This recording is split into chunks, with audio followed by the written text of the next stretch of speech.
السلام علیکم داملای عزیز حاجی مرزا. از شما خواهش دارم که اگر زنی که فرزندش از دنیا گذشته است در مابین عصر و شام یگان چیز بخورد درست است یا نه؟ از آن جمله آب. با سوال ما التماس جواب گردانید. ما یک گروه مادران شما هستیم.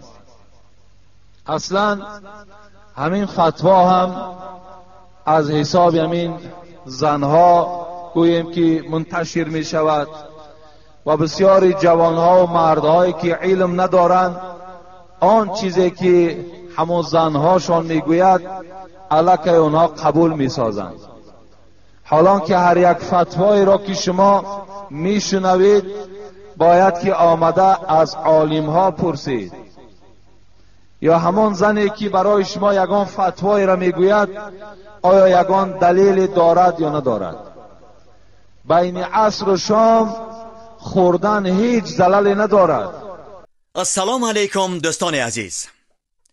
آیا شما برای گذشتن از سرحد دشواری میکشید؟ مهلت حجت‌هایتان به آخر رسیده است. پس من برای شما خدمت رسانی شرکت نور محمد را پیشنهاد میکنم.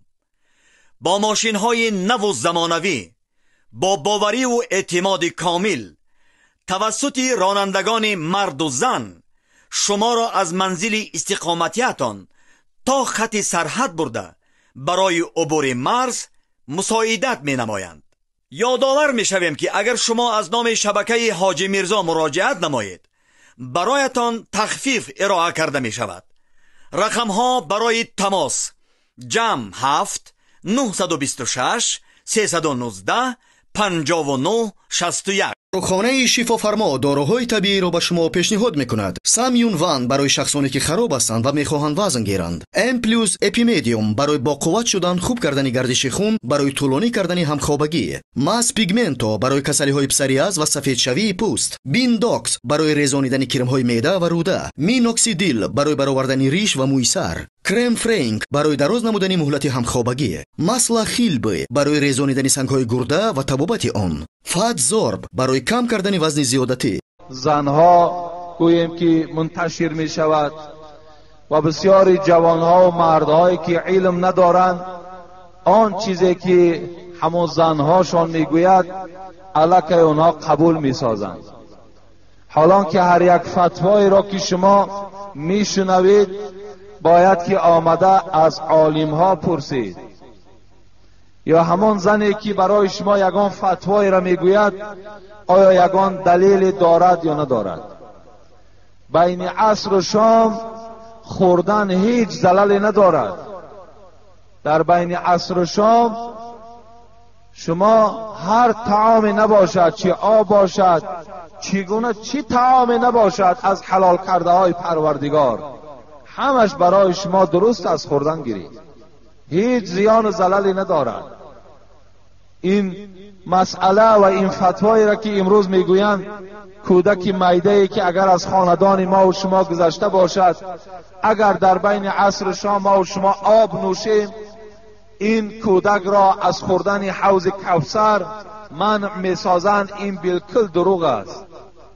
این تماما یگان اساس علمی ندارد. اینا تماما یگان پایه ندارند. حالا که خداوند وقتی از ما و شما طفل از دنیا میگذرد وی چنان یک مرتبه بلند دارد که روز قیامت باز شفاعت کننده در حق پدر و مادر می شود. چگونه این گونه فرزند نمیگذارند که از حوض کوثر و آب نوشد؟ برای طفلایی که خوردن نابالغ از دنیا گذشتن تمام جنت در اختیارشان است. هر جایی که میخواهند سیاحت میکنند، هر جایی که میخواهند خواب میکنند. هر نعمتی که در جنت وجود دارد برای این طفلها چی است؟ روا است و خوردنش. برای همین یعنی این هیچ اساسی ندارد. بین عصر و شام هر طعامی نباشد، چه آب باشد، چه گویم شوربا باشد، چه غیر این چیزی نباشد خوردنش جایز است. یعنی برای این میگه نادرست است که اگر مادامی که نماز ما و شما نخوانده باشد یعنی وقت تنگ است. با وقت نماز اگر ما از پی طعام خوری شویم شاید که عصر فوت شود. این حالت ده ما و شما عصر میخوریم بعد خوراک میخوریم. برادرای عزیزی که قرآن خونده نمیتونیم با زبان عربی، اینا با ترجمه تاجیکی و همچنین با حرفای کریلیکی طرز خوندن قرآن. اینا بسم الله الرحمن الرحیم، به نام خداوند بخشنده و مهربان. هم زبان عربی قدی نویسه، هم با زبان کریلیکی طرز خوندنش، هم ترجمهش هست. انا اعطیناک الکوثر فصل لربک وانحر. اینا یکم آیت به درستی که ما تو را کوثر عطا کردیم. یکم آیت نیم انا اعطیناک الکوثر. هر یک آیتی که میخونه ترجمهش هست، هم با زبان عربی نویسه، هم با زبان کریلیکی نویسه، هم ترجمهش با زبان تاجیکی است. السلام علیکم و رحمت الله و برکاته. میگوییم قبیله قاضی و مفتی و مدرس ملا آخون متولی و غیره با احترام مخلصان شما از دوشنبه. یک گروه همتا آدم‌های گویم منصبداری در اسلام بدهند. در آخر از ما پرسیده است که مسجد خانه خدای و پادشاه سایه خدا در روی زمین است. این روایت حقیقت دارد یا ندارد؟ البته حقیقت دارد. مسجد این جای سجدگاه است. مسجد خانه خدا هست. اینا با احترام انا همین سجده که ما و شما میکنیم به این خاطر اینا خانه خدا میگویند که خانه خدا باید که سجده داشته باشد، باید موعظه داشته باشد، باید ذکر داشته باشد. از خاطر اینها این مکان خانه خدا میگویند. یعنی البته این صحیح است که مسجد خانه خداست. این بیوت فی الارض المساجد. بدرستی این که خانه های در روی زمین، یعنی این مسجد هایی که در روی زمین هستند اینا چی هستند؟ خانه خدا هستند. و پادشاه سایه خداست در روی زمین. در اصل پادشاه را در حدیث های صحیح هم میگذارد که السلطان و ظل الله فی الارض. پادشاه سایه خدا در روی زمین است. کسی که اکرامش میکند، رسول اکرم گفت اکرام کرده است الله را. و کسی که اهانتش میکند، کسی بدش میبیند، دشنامش میدهد، همچنان است که الله را اهانت کرده است. از این خاطر ما و شما هم حقوق نداریم که در راست پادشاهی که داریم سخنهای نادرست گوییم، ما و شما تحقیر کنیم، دشنام دهیم. این در هیچ کدام ما و شما حقوق نداریم. باید الحال انا همین پادشاهی که ما و شما داریم، شخصا من انا همین پادشاهی که الحال داریم همچون حاجی، همچون حمایتگر دین اسلام میشناسمش. و همه شما معلوم است 2 بار حج کردگی هستند. از منبرهای باور کنین اسلام طرفداری کردگی است که هر یک شخصیت اونجا غیرت نمی کند که از اسلام دفاع کند، که اسلام شما با تروریسم و اسلام شما گویم با دین جنگخواه هیچگاه گفته از شما چکار نکنین، شما نخوانید. بلکه این دینی هست که دینی صلح‌خواه است، دینی هست که فقط عبارت از پند و نصیحت است. برای همین هر یک فرد تاجیکستان امروز وظیفه‌دار است که از پادشاه خودمان دفاع کنیم. باید که پشتیبانی کنیم. باید در هر یک نمازمان باور کنین ما دعا کننده باشیم که خداوند باز همین عدل انصافی که دارد باز عدل انصافش زیاده گرداند. امروز همون عدل انصافش یک تماشا کنین. همین شهر خودمان دیگر بیرون شه. من برای شما مثال نمیارم. یک مسجد در پهلو ساختیم، چندین بار صندوق گردانی و چندین بار سفرها و برای مثال یک عمارتی که ما کردیم چندین نفرها در پهلومان ایستادگی با یک زحمت با یک مشقت انجامش دادیم. اینقدر عمارت ها، اینقدر بهبودی ها چگونه جایگوی مدح و ستایشش نیست. خداوند عمرش دراز کند، خداوند از همه آفت ها و بلاها نگهش دارد و خداوند باز توفیقش زیاده بگرداند و از همه گزندها خداوند در حفظ امانش نگهش دارد. آمین و رب العالمین.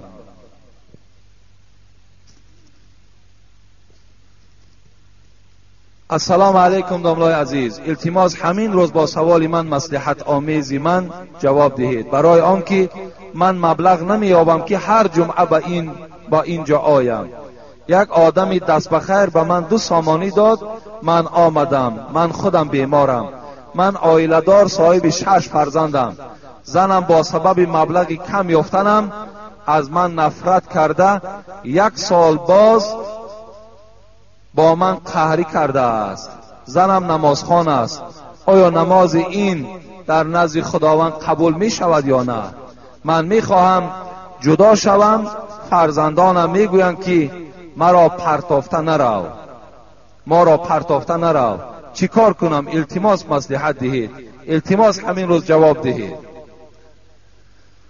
یعنی این برادر عزیزی ما گویم در بلای زن گرفتار است. زنی بد در سرای مرد نکو، اندرین عالم است دوزخ او. زنهار بد قرین بد زنهار و قین ربنا عذاب النار. حضرت سعدی گفتند اگر آدم خدا ترس باشد، اگر آدم مسلمان باشد، اگر مرد نمازخوان باشد، لیکن زنی بد داشته باشد، زنی ناسپاس داشته باشد، زنی ناشکر داشته باشد، زنی که با قدر شوهر نمی رسیدگی باشد، زنی که حرمت شوهر به جا نمی آوردگی باشد، زنی که فقط دست شوهر نگاه کند که پول داشته باشد زنی میکند، پول نداشته باشد قهر میکند میرود، گفته است در این عالم الله که تو دوزخی تو برپا شده است. اما همین گفته است خودش دوزخ است. برای همین این زنی که اگر شبان روزه نماز خواند، اگر زنی که تمام سال گویم روزدار باشد، لیکن اگر شوهر از او راضی نباشد، اگر شوهر از او ملال باشد، این روزه و نماز او در نزد پروردگار و منزله یک پری پشه قدر ندارد، هیچ قدری ندارد. رسول اکرم صلی الله علیه و سلم چی میگوید؟ ایما امرأة ماتت و زوجها عنها راض دخلت الجنه. کدام زن از دنیا گذرد، زمانی که این زن گویم از طایفه زنهای بود که روزه میگرفت، نماز میخواند، زمان گذشت و شوهر از او راضی بود، گویم این زنی بود که هم عبادت الله را به جا می آورد، هم حرمت شوهرش هم به جا می آورد. یعنی حرمت شوهرم این خودش عبادت است، فرمان پروردگار است. اگر این خلزن از دنیا گذرد و شوهر از او راضی باشد، دخلت الجنه. حبیب خدا گفت همه دروازه های جنت، 8 در جنت این زن صدا میکنند، یعنی به ما بیا. لیکن زنی که اگر نماز ندارد، یا اینکه زنی که نماز دارد، یا به نمازش یک طرف بگذاریم، به نمازش ما دیگر صحبت هم نداریم. زنی که نماز دارد، روزه میگیرد، از این ماه رجب هم روزه میگیرد که ماه رجب هم یگان حدیث صحیح در بابش وجود ندارد که روزه این هم یگان ثوابی هم ندارد. از ماه رجب هم روزه میگیرد، خب لیکن شوهر از او راضی نیست، شوهر پیوسته ملال میکند، شوهر پیوسته گویم که فقط همون پول و مالش نظر میکند، دیگر احترام او، فرزندهایی که از این گویم که در بین اینها پیدا شده است، اینا را تماما اهمیت نمیدهد. این گونه زن اگر از دنیا گذرد، شوهر اگر بالای او غضبان باشد، حبیب خدا گفتن ثلاثه لعنهم الله، این 3 طایفه در لعنت الله گرفتارند. لعنت الله این حاصل نیست، لعنت الله این است که تو از رحمت از مهربانی، از فایده ها و راحت جنت محروم هستی.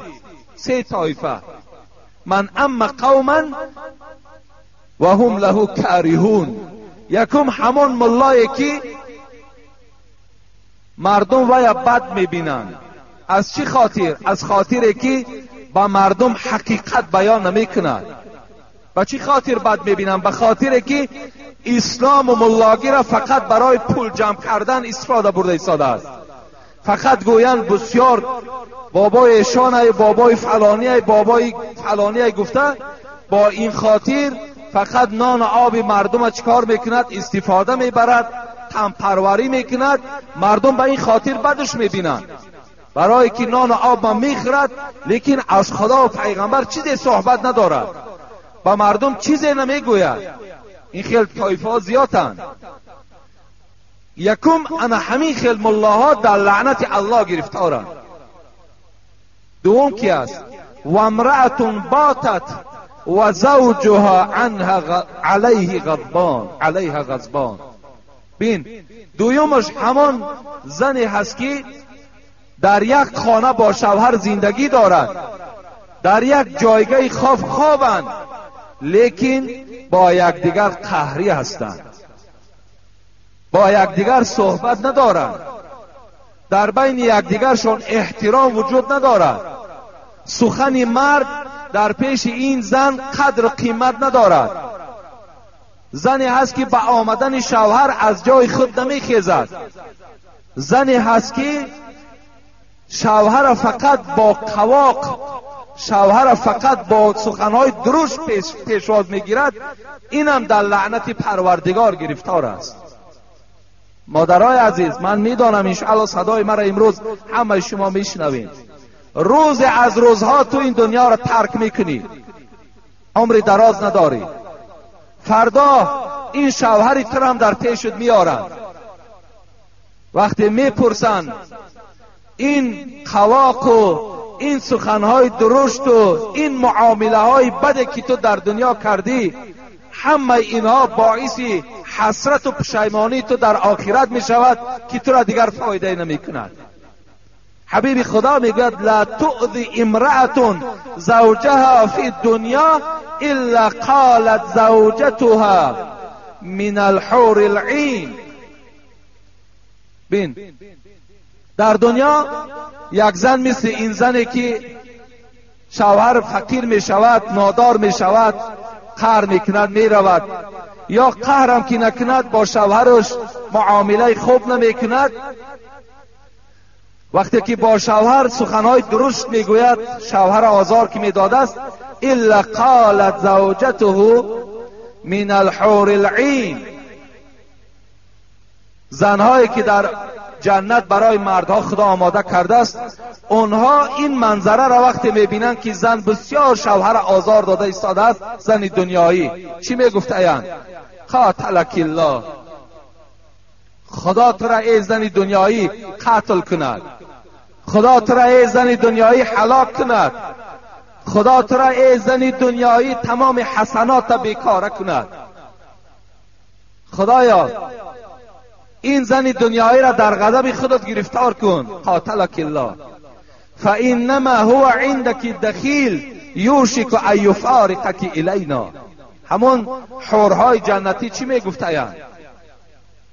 همون حورهای جنتی میگفتند ای زن دنیایی، افسوس که این صدای من به گوش تو نمیرسد، و ایلا من برای تو اعلان میکنم، خبر میدهم که این مرد که امروز تو او را آزار داده ایستاده ای، این مرد که امروز این بیچاره را تو گویم دیوس کرده ای، این مرد که امروز غیرت همش تو از دستش گرفته ای، این در نزد تو دخیل است. دخیل گفته چرا میگن؟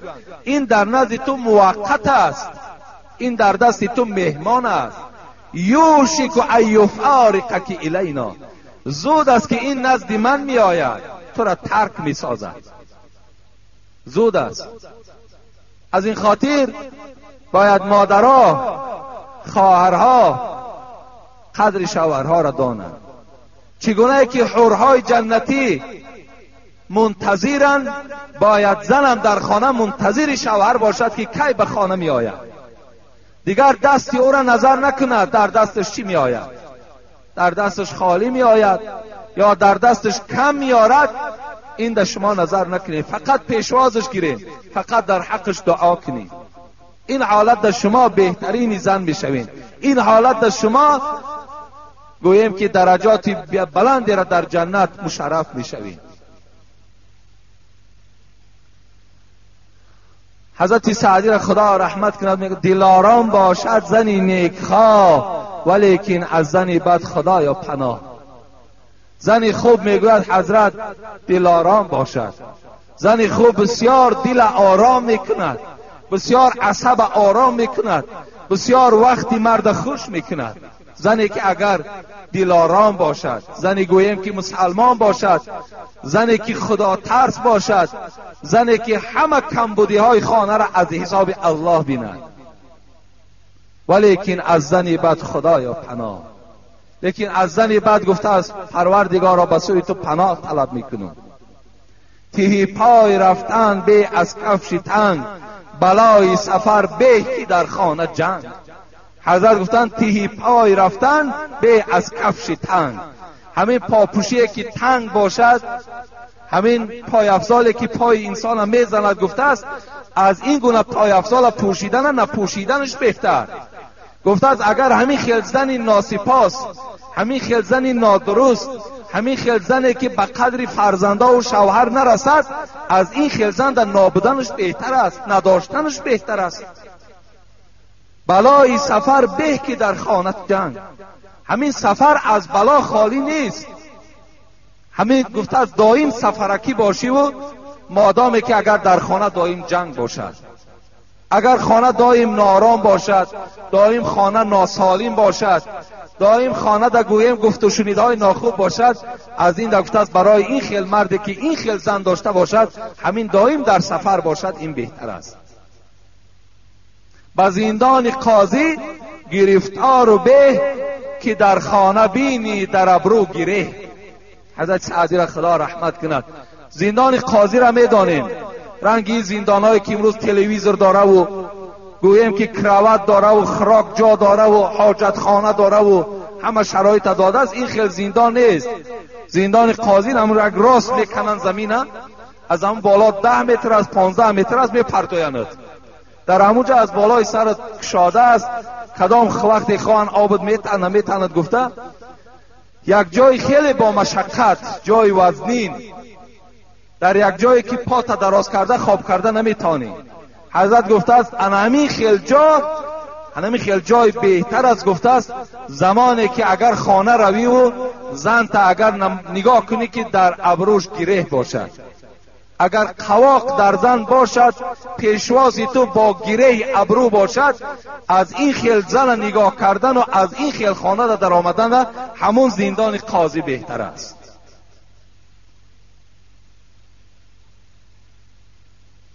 هلاک الرجل، حبیبی خدا را سخنهاش هر کدامش باور کن.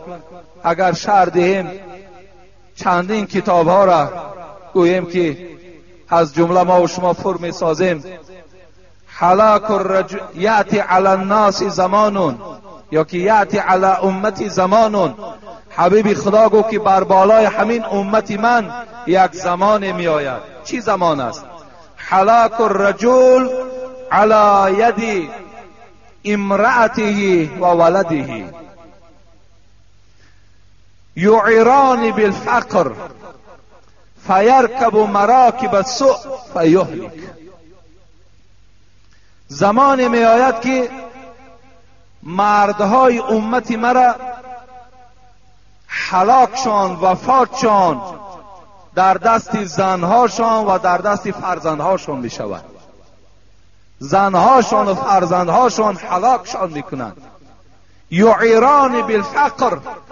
حبیب خدا گفت که چگونه هلاکشان در دست زنها و فرزندهاشان می شود. این است گفت که شوهرهاشان با کمبغلی طعنه می زنند، می گویند که نظر نمی کنی که فلانی را خانه شبین، چخیل خانه زیبا دارد، تو مردک نیستی؟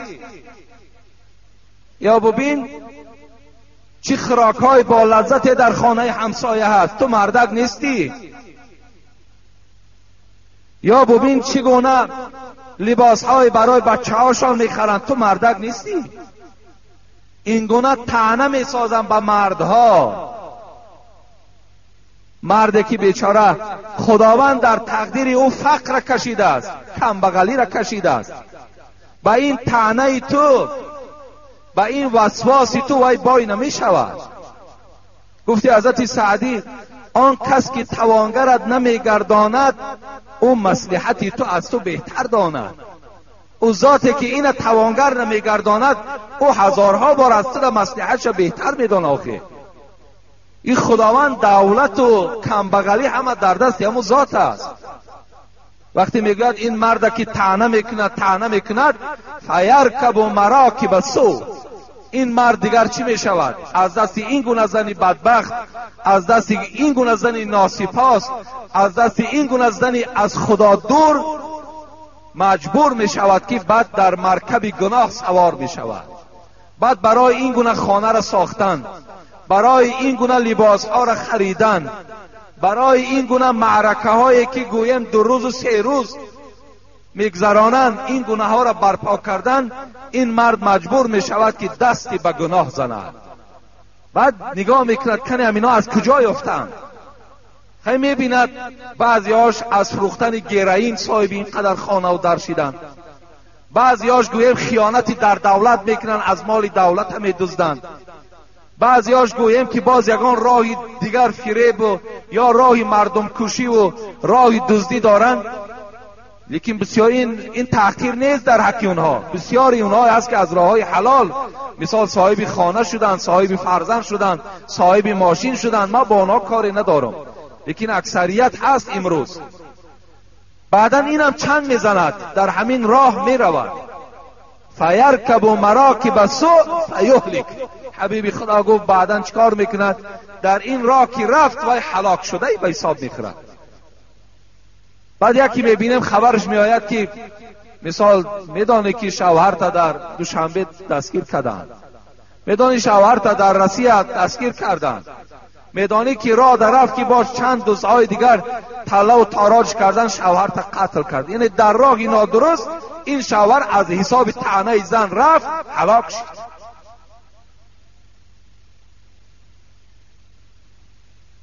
باید که با قدر زنها گویم چی مردها رسند و چی زنها هم باید که مردها را احترام کنند. نه بس وای دولتدار است، وای کمبغل است، وای مالدار ندارد، یعنی این اعتبار نکنند.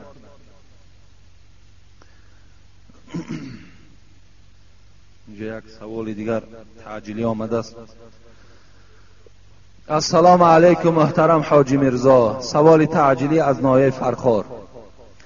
محترم، در نزد زنی که حج کرده است، قرآن می آموخت، روز سطر کرده به خانه اش رفت و آن زن به دخترم گفته است به من سطر معقول نیست، دیگر سطر کرده نیا، یگان روی مالچه را ببند که موی سرت نتابد بس است.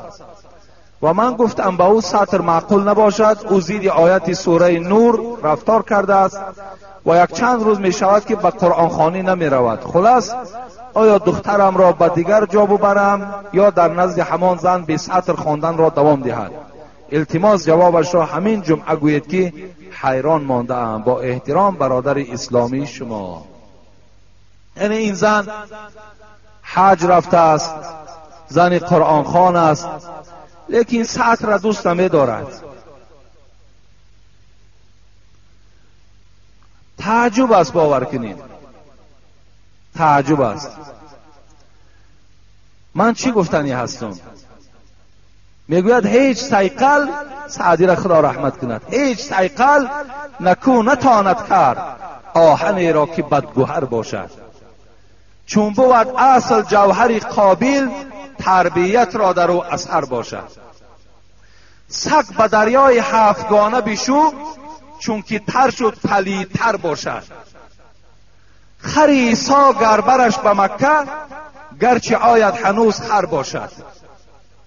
عاقلان این سخن نکو دانند، زاده خر همیشه خر باشد.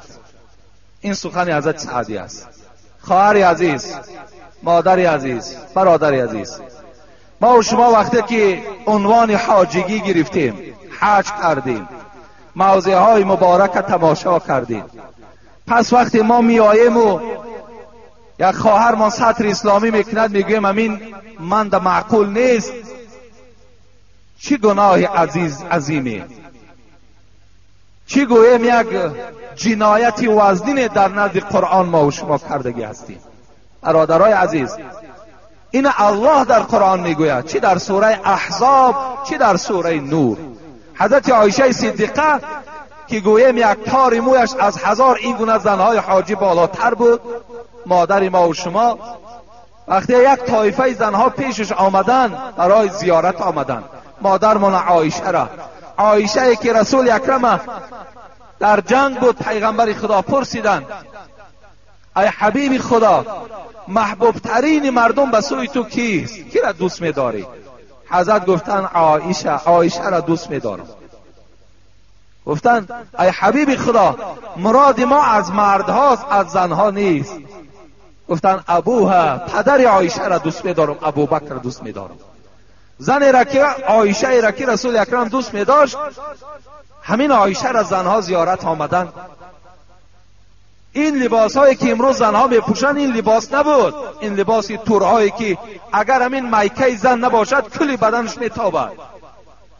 این لباسی که گویم آستین های بریده و این لباس هایی که یوبکه هایی که امروز برهاشون دراندگی تار پایها میتابد، این گونه نبود. نعوذ بالله به سوی پروردگار از این لباس هایی که امروز دخترای ما را بدبخت کرده است. دخترای ما را باور کنین اولین ضربه که در زندگی دختر ما و شما میزند انا همین لباس های نادرستی که میپوشانیمشان.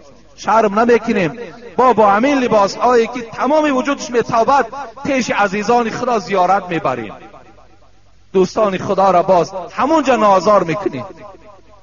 با این لباس نه، بلکه لباسی بود که شاید کمی بدنهاشان گویم که تنگتر بود، میگد کمی بدنهاشان گویم که یعنی چیزی تنگچیر از بدن میتابد، اما بدن بیرون دا پیشکش میکرد. عایشه دیدن در حال میگه دیگرگون شدن، در حال غضبناک شدن. چی گفتن؟ گفتن که این کنتن مؤمنات فلیس هذا بثياب المؤمنات. اگر گفتن خواهرای عزیز، مادرای عزیز، شما دعوا کنین که شما مسلمان هستین، این لباسی که شما دربر کردین این لباسی مسلمان نیست. این عایشه صدیقه گفتن. از این خاطر این مادر ما البته به البته خواهر باشد، اپه باشد، مادر باشد، واسه پروردگار توبه کند که بر من معقول نیست. برای تو چی معقول است؟ برای تو سر و لیج معقول است، برای تو گردن لوج معقول است، برای تو تمام وجودش تا و دورای تامین معقول است. پس سطر معقول که نباشد اینش معقول است برای تو. باید برای همه ما معقول باشد. سخن خداست، چگونه ما احتراف نکنیم، چگونه پشتیبانی نکنیم. و ما یطیع الله و رسوله فقد فاز فوزا عظیما. الله میگوید ای بنده های من، چی زنی چی مرد، اطاعت ذات مرا بکن.